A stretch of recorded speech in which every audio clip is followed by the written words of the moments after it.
अभंग या ठिकाणी आमच्या भजनकरांनी प्रस्तुत केलाय. नाचू कीर्तनाचे रंगी ज्ञानदीप लावू जगी. कशासाठी कीर्तन आहे? ज्ञानाचा दीप प्रत्येक माणसाच्या अंतकरणात लावला गेला पाहिजे, घराघरात लावला गेला पाहिजे, अवतीभोवती ज्ञानदीप लावला गेला पाहिजे. कोणीही अज्ञानी राहणार नाही, सगळे ज्ञानी होतील. त्या ज्ञान योगामध्ये आमच्या तुमच्या जीवनाचं सार्थक आहे. यासाठी नामदेव महाराज तांड्या वस्तीपर्यंत कीर्तन करत गेले, पंजाबपर्यंत कीर्तन करत गेले. हा वारसा वारकरी संप्रदाय लाभलेला आहे. लग्नाच्या ठिकाणी अवश्य नाचा, शाळेमध्ये अवश्य नाचा, जिथं कुठं नाचायचा अवश्य नाचा. पण ज्ञानासाठी आणि प्रत्येकाच्या अंतकरणामध्ये घराघरामध्ये ज्ञानाचा दीप लावण्यासाठी नामदेव महाराज नाचतात आणि कीर्तन करतात. ही आपली कीर्तनाची परंपरा आहे आणि कीर्तन परंपरेचा हा मूळ उद्देश आहे. याच्यासाठी कीर्तन परंपरा जन्माला आली. आणि म्हणून मी केवळ या 2 ओळीसाठी कीर्तनकार झालो. माय मौल्यानो, पैसे कमवण्यासाठी कीर्तनकार झालो का? लोकांनी पाया पडावं, मला मोठे म्हणावं, संत म्हणावं, महात्मा म्हणावं म्हणून कीर्तनकार झालो का? लोकांचे डोळे उघडले गेले पाहिजेत यासाठी मी कीर्तनकार झालो. आणि म्हणून प्रस्तुत जो अभंग आहे, म्हणे नाही भाव म्हणे देवा मला पावरे, देव बाजारचा भाजीपाला नाही रे, देव आशान भेटायचा नाही रे. दगडाचा देव त्याला वडराचं भेव, लाकडाचा देव त्याला अग्नीचं भेव, आणि मातीचा देव त्याला पाण्याचं भेव, दया दुधाचा देव त्याला बोक्याचं भेव, आणि चांदी सोन्याचा देव त्याला चोराचं भेव. देव आशानं भेटायचा नाही रे, देव बाजारचा भाजीपाला नाही. माय मौल्यानो, मूळ अभंगाला सुरुवात होत आहे. कृपया सर्वांनी शांततेने आत्मसात करायचं, समजून घ्यायचं.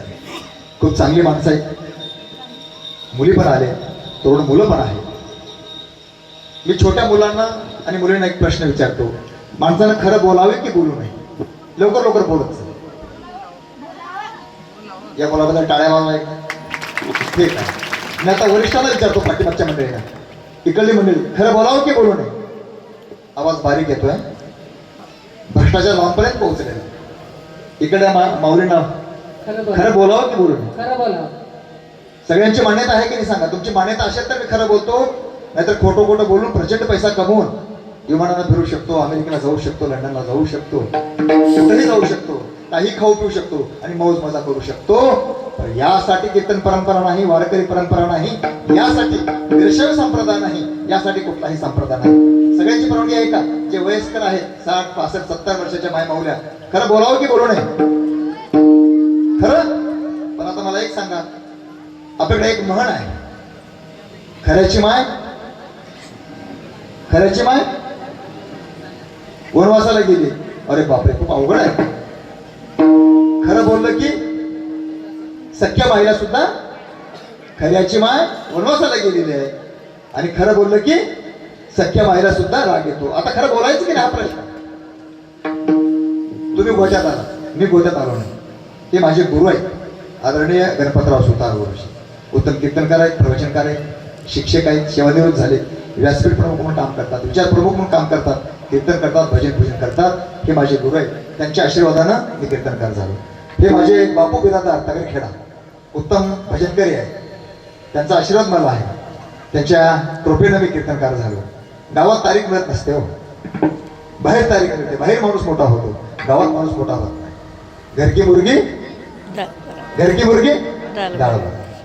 आणि म्हणून सांगा आता तगरखेडच्या लोकांना की आता सतीश महाराज परगावाजून दुसऱ्या गावाजून कीर्तन करतात. माय माऊल्यानो, खरं बोलावं की नाही हा मूळ प्रश्न आहे. आणि धर्माचा मूळ आधार, देवाचा मूळ आधार, अध्यात्माचा मूळ आधार काय आहे? सत्य. आणि सत्य बोलले की सख्या बाईला राग येतो. उदाहरणार्थ, नवरा घराच्या बाहेर गेला, बायकोनं हळूच खिशामध्ये हात घातला आणि पाशाच्या 10 नोटा काढल्या. किती रुपये झाले? शाळा शिकणाऱ्या मुली 5,000. छोटे मुलं खूप हुशार आहेत हो. खिशातले 5,000 रुपये काढले. थोड्या वेळानं नवरा बाहेरून घरी आला, खिशात हात घातला, खिशात पैसेच नाही. घाबरून गेला आणि बायकोला म्हणला, का ग वैशाली, खिशातले पैसे घेतलेस का? नाही बाबा, देवा शपथ नाही, महादेव शपथ नाही, मी पैसे घेतले नाही बाबा. घरात 2 मुलं होते, दोघांनी बघितलेलं होतं. आईनं मोठ्या मुलाकडे असं वाकडं नजरेनं बघितलं, डोळे वटारले.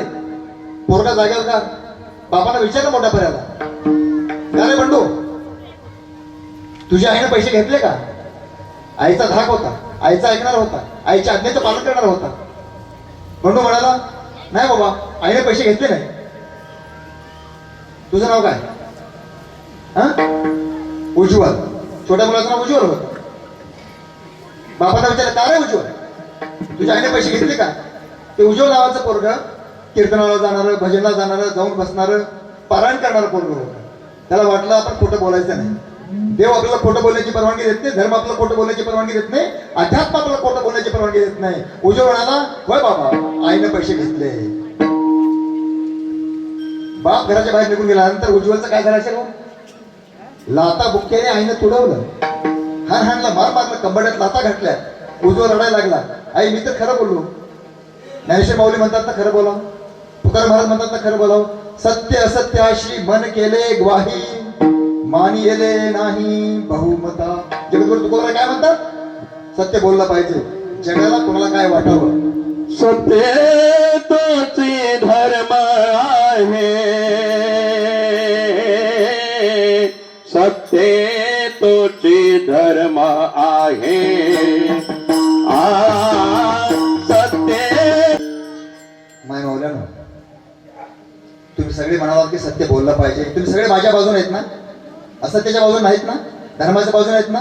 देवाच्या बाजूने आहेत ना? मला बरं वाटलं. मी आता खरं बोलायला सुरुवात करू. माय मौल्यानो, महाभारतामधला एक प्रसंग आहे. अनेकांनी महाभारत पाहिलेला आहे, महाभारत ऐकलेला आहे. त्या महाभारतामध्ये प्रसंग आहे, द्रौपदीचं वस्त्राण व्हायला लागलेलं आणि सगळेच बघायची भूमिका घेत आहेत. पांडव बघायची भूमिका घेत आहेत. द्रोणाचार्य, कृपाचार्य, पितामह भीष्म, धृतराष्ट्र सगळे बघायची भूमिका घेत आहेत. त्या संपूर्ण सभेमध्ये एकमेव एक असा व्यक्ती आहे जो उभा टाकतो आणि म्हणतो की धिक्कार आहे सभेचा. एका अबलेची इज्जत तुटली चाललेली आहे, मी धिक्कार करतो या सगळ्यांचा. असं म्हणणारी व्यक्ती कोण आहे? ज्यांनी सत्य बोललं. पितामह भीष्म सत्य बोलू शकला नाही, कृपाचार्य सत्य बोलू शकला नाही, द्रोणाचार्य सत्य बोलू शकला नाही आणि धर्मराजा सत्य बोलू शकला नाही. भीम नाही, अर्जुन नाही, नकुल नाही, सहदेव नाही, कोणीच सत्य बोललं नाही, कोणीच धिक्कार केला नाही.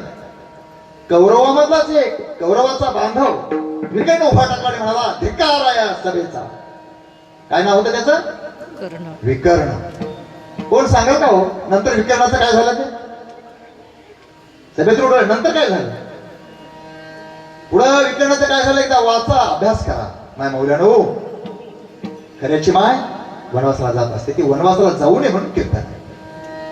खरं बोललं की सख्या माईला राग येतो, सख्या माईला राग येतो, तो राग येऊ नये म्हणून कीर्तन आहे. आणि म्हणून माय मौल्यानो,